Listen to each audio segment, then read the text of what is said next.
Et nous nous rendons à Tokyo. Nous retrouvons notre correspondant sur place, Vincent Touraine. Alors, quelle est l'atmosphère à Tokyo? Car les nouvelles ne sont pas très optimistes. Est-ce qu'on part toujours de Tokyo?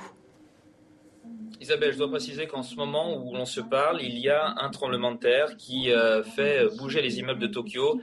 Et en ce moment, je ne sais pas si ça se voit sur la plante qui est derrière moi, je l'ai mise spécialement pour que vous puissiez voir ce qui se passe en cas de séisme. Peut-être que le plus fort du séisme est passé, c'était pendant votre sujet. Vraiment, il y a quelques secondes, un tremblement de terre au large donc de Chiba. Chiba, c'est la préfecture qui est à l'est, et ça continue de trembler actuellement, qui est à l'est de la préfecture de Tokyo.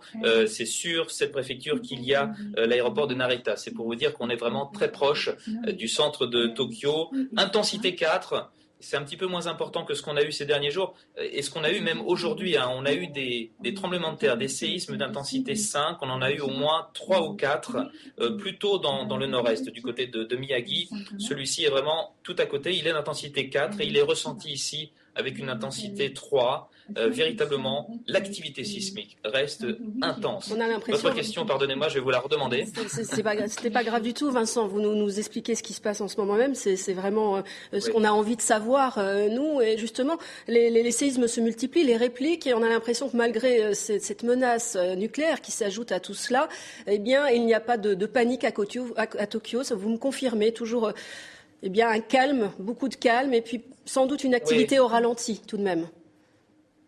Activité au ralenti, c'est bien normal. Déjà du fait des restrictions d'électricité, les trains circulent moins bien, les trains, les métros.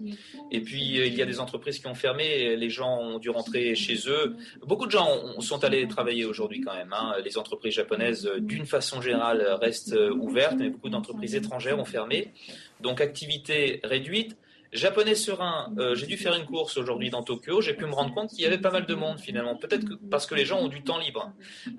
Et donc, certains quartiers ont retrouvé une animation à peu près normale. Ce n'est pas le cas hier, mais l'activité, ou plutôt l'ambiance est quand même très fébrile. L'exemple le plus frappant, c'est à 5h de l'après-midi, le gouvernement qui annonce sur toutes les chaînes, intensité 5,8 quand même, ce séisme, pas 4 comme je le disais, annonce sur toutes les chaînes, attention, possibilité de blackout total dans tout Tokyo. Et du coup, tout le monde s'est rué sur les gares pour essayer d'avoir un train. Le rush hour, l'heure de pointe, pourrait-on dire, a commencé beaucoup plus tôt que prévu. Il y a presque une panique, c'est-à-dire que les fils se sont allongés, les queues se sont allongées devant les grandes gares de Tokyo. Et finalement, il n'y a pas eu de blackout.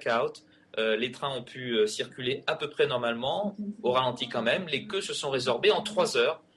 Tout le monde a pu rentrer chez soi normalement. Donc il peut y avoir des moments où les gens sont proches de la panique, mais ça finit par bien se passer. Une dernière question, Vincent. On suit bien sûr heure par heure la situation dans la centrale de Fukushima et on parle aujourd'hui beaucoup de ces travailleurs qui sont sur place et qui tentent de refroidir ces réacteurs à Fukushima. Ils sont les nouveaux héros du Japon.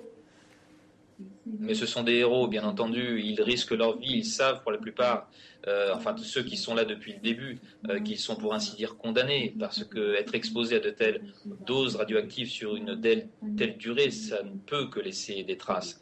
Alors bon, ça ne fait peut-être pas encore la une des journaux, mais les Japonais sont très reconnaissants à ces ouvriers de la TEPCO qui font tout ce qu'ils peuvent pour contenir la catastrophe. Et aujourd'hui, en fait, il y a eu les militaires aussi, cette tentative par hélicoptère qui n'a pas été très concluante.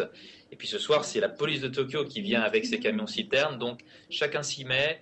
Et véritablement, ça dénote l'état d'esprit japonais. On est tous dans la même galère, dans le même bateau. On s'entraide, on se serre les coudes et on fait le maximum pour essayer d'éviter le pire. Merci beaucoup, Vincent Touraine, et bon courage à vous qui êtes toujours à Tokyo. Je le rappelle, il n'y a plus beaucoup de journalistes occidentaux qui sont à Tokyo actuellement.